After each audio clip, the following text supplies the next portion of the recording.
Salut à tous, on se retrouve de débrief concernant le match Naples-Barça qui s'est terminé au score de 4-2 pour le Barça qui remporte donc ce match-là, qui se qualifie pour les huitièmes de finale de l'Europa League et ça a été quand même une très très grosse performance.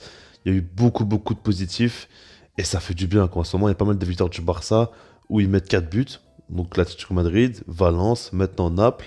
Ça marque beaucoup en ce moment et ça joue très bien. Et puis on voit surtout que le style de jeu de Xavi commence vraiment à bien s'implanter et qu'on voit vraiment les différences. On va commencer par parler de la compo. Et déjà, petite surprise, il n'y a pas eu Gavi titulaire, alors que d'habitude, il joue énormément. Et Adama était titulaire donc, à la place de Dembélé, vu qu'on sait que Dembélé l'a été lors du dernier match. Mais sinon, en soi, il n'y a pas vraiment de surprise. On voit que Xavi a voulu mettre une grosse compo parce que il porte de l'importance à cette Europa League. Et voilà, alors au niveau de la première mi-temps, ça a commencé quand même très très fort. Et franchement, ils m'ont surpris le Barça parce que ils ont eu un style de jeu différent de ce qu'on voit d'habitude. On sait très bien que Xavi, en fait, en première mi-temps, il aime bien déjà mettre énormément d'intensité. En seconde mi-temps, ça baisse beaucoup, déjà parce que les joueurs peuvent pas tenir deux mi-temps comme ça. Mais surtout, il a l'idée de vouloir beaucoup donner en première mi-temps pour limite tuer le match directement. Et souvent, il arrive à le faire. Et là, ça a été encore une fois le cas avec Jordi Alba qui marque dès la huitième minute de jeu. Et c'est fou quand même. L'action, c'est un corner. Et ça a été complètement raté par Insigne qui a voulu faire une combinaison mais, complètement foirée. Et puis c'est Aubameyang qui récupère la balle, il accélère, il fait la passe au bon moment pour Adama. Adama qui accélère, lui, c'est une fusée, le gars, c'est pas possible. Et puis il arrive à faire la passe au parfait moment à Jordi Alba. Et Jordi Alba qui marque du pied droit. Comme j'ai dit sur Twitter, hein, Jordi Alba, il y a quelques jours, il nous avait mis une reprise de volée exceptionnelle face à Atletico. Là, il nous marque du pied droit. C'est un festival en ce moment, je sais pas qu'est-ce qu'il a, mais ça fait plaisir parce que ça aide bien le Barça. Le match aller, il a été pour moi mauvais, vraiment très mauvais, mais là, dans ce match-là, il a été encore une fois très très bon. Il enchaîne quand même quelques matchs intéressants. Jordi Alba, il faut le dire, on sait que moi je l'aime pas du tout, mais il faut dire que ses performances actuellement sont quand même très intéressantes. Mais ce que j'aimerais dire, c'est que cette action-là, elle prouve bien que le Barça a évolué dans son jeu et qu'ils peuvent désormais maintenant faire des contres très rapides parce que des joueurs comme Aubameyang, comme Adama, c'est des fusées tout simplement, mais aussi des joueurs techniques et qu'ils ont une bonne conduite de balle.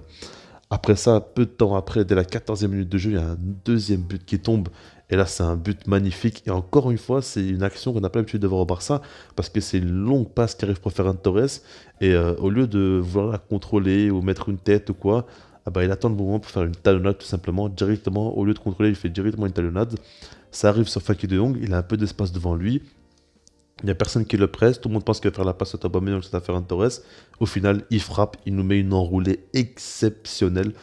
Vraiment un but choquant, parce que De Jong, il marque pas comme ça d'habitude.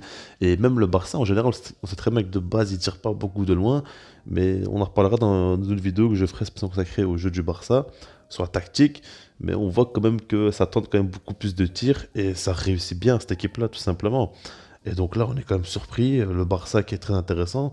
Et c'est pas que dans l'efficacité qu'ils sont intéressants, parce qu'ils ont réussi à se créer peu d'occasions et marquer beaucoup de buts. Mais en dehors de ça, il y a un pressing qui est ultra efficace, parce qu'on voit qu'ils mettent une très grosse pression. À Naples, ils jouent très haut sur le terrain et ils ont récupéré beaucoup de ballons très haut sur le terrain en fait. Donc ça a été très efficace et ça a bien marché. Après, ce qu'il faut dire, c'est qu'à la 22e minute de jeu, on a un petit peu un retour à la réalité, hein, j'ai envie de dire, même si la réalité actuelle est quand même très bonne côté Barça.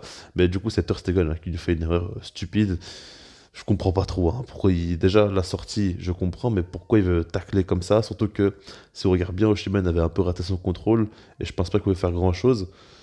Ouais, c'est complètement loupé, rien à dire. Vraiment, Ter Stegen, c'est une très grosse erreur de sa part. Penalty transformé par Insigne. En plus de ça, il a même pas bougé sur la frappe d'Insigne. Enfin voilà, quoi, Ter Stegen, vraiment, c'est le gros point négatif de ce match-là. S'il y en a un, bah, c'est Ter Stegen parce que pour moi, il a pas du tout été à la hauteur, tout simplement, des autres joueurs qui ont été pour la plupart exceptionnels aujourd'hui. Mais bref, on en reviendra plus tard parce que à la fin de première mi-temps, il y a Piqué qui marque donc après un corner. Mais en plus de ça, il nous fait un enchaînement, contrôle pied droit, frappe pied gauche. L'enchaînement, il est exceptionnel. Il lui met un très beau but Piqué. Et au final, fin de première mi-temps, on a donc 4 frappes cadrées, 3 buts. Encore une fois, une très grosse efficacité du Barça. Maintenant, il y a eu quand même énormément d'occasions créées, énormément de situations très dangereuses. Donc ça prouve qu'ils ont été efficaces certes, mais qu'ils ont quand même su avoir un volume d'occasion quand même très important. Après, ce qu'il faut dire aussi, c'est que l'arbitrage, pour moi, il faut en parler. Il a été en faveur du Barça, pas dans le sens où il a sifflé pour le Barça et pas pour Naples ou quoi, c'est pas ça que je veux dire, mais dans le sens où il a beaucoup laissé le jeu donc se jouer il a très peu sifflé, même si quoi, sur le mi-temps, il a beaucoup plus sifflé qu'en première mi-temps, mais il a quand même beaucoup laissé jouer les occasions, même s'il y avait des contacts, et ça a beaucoup aidé le Barça parce qu'ils avaient un pressing très agressif, et ils étaient toujours, on va dire, proches de leur adversaire, tout simplement, et ils étaient toujours à mettre des coups de physique, tout ça, et ça a beaucoup joué en faveur du Barça par rapport à leur style de jeu, je veux dire, tout simplement. Maintenant, en seconde période, eh ben, on se demande un peu comment le Barça va revenir. On sait très bien que Naples, ils ont quand même un public derrière eux, ils vont quand même tout tenter, ils n'ont pas trop le choix. Bah, au final, le Barça arrive en seconde mi-temps avec un jeu différent où ils sont beaucoup plus dans le contrôle. Et c'est là qu'on voit que Xavi arrive à faire en sorte que le Barça peut jouer de différentes manières et peut tout simplement s'adapter à la situation. Et pas forcément que à l'adversaire, mais à la situation de match. Et ça, c'est très intéressant. Et on a un but qui tombe de Aubameyang à la 59e minute de jeu sur l'assist d'Adama Traoré. Encore une fois, vraiment Adama, il nous fait un gros match aussi, il fait deux assists, mais Aubameyang, ouais, qui marque encore une fois une très très très belle frappe.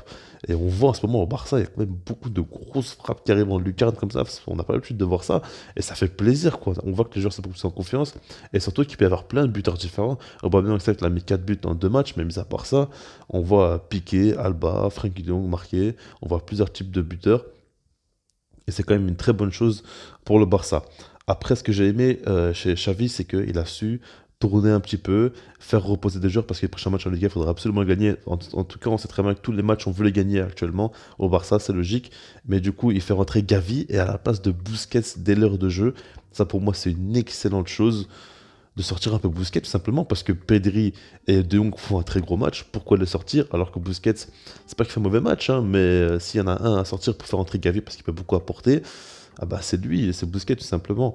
Et après, il y a eu d'autres changements qui sont arrivés avec Nico, non, un triple changement. Nico, Luc De Jong et Dembélé qui sont rentrés à la place de Pedri, Aubameyang et Adama Traoré. Et voilà quoi, donc ça a un peu tourné l'effectif. On a eu le temps de jouer à Luc de Jong qui le mérite totalement. Dembélé qui fait de belles choses en ce moment. Et puis Nico, on sait très bien à chaque fois qu'il rentre, il est intéressant, même si qu'il a fait une grosse erreur selon moi quand même en fin de match. À la 87e minute de jeu, il y a le but de Politano qui tombe.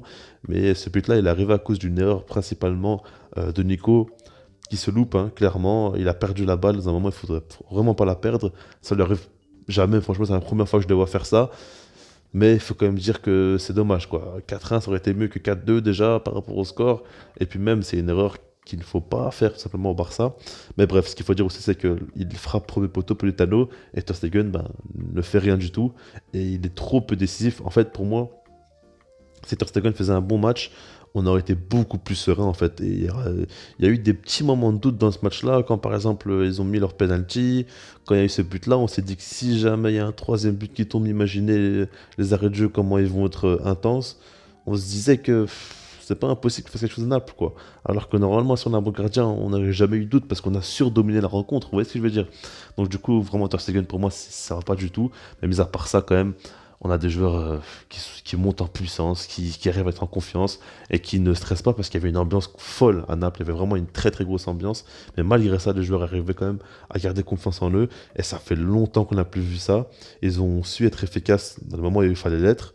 Et ils ont su tout simplement imposer leur style de jeu avec beaucoup de variance offensivement notamment. J'ai beaucoup aimé ça. Comme je dis, j'en ferai certainement une vidéo plus détaillée où je parlerai vraiment du style de jeu du Barça, comment Xavi fait pour faire progresser cette équipe-là. Et du coup, voilà quoi, dans les contrats travaillés par rapport à ce match-là. Et puis sinon, moi je vous dis peace.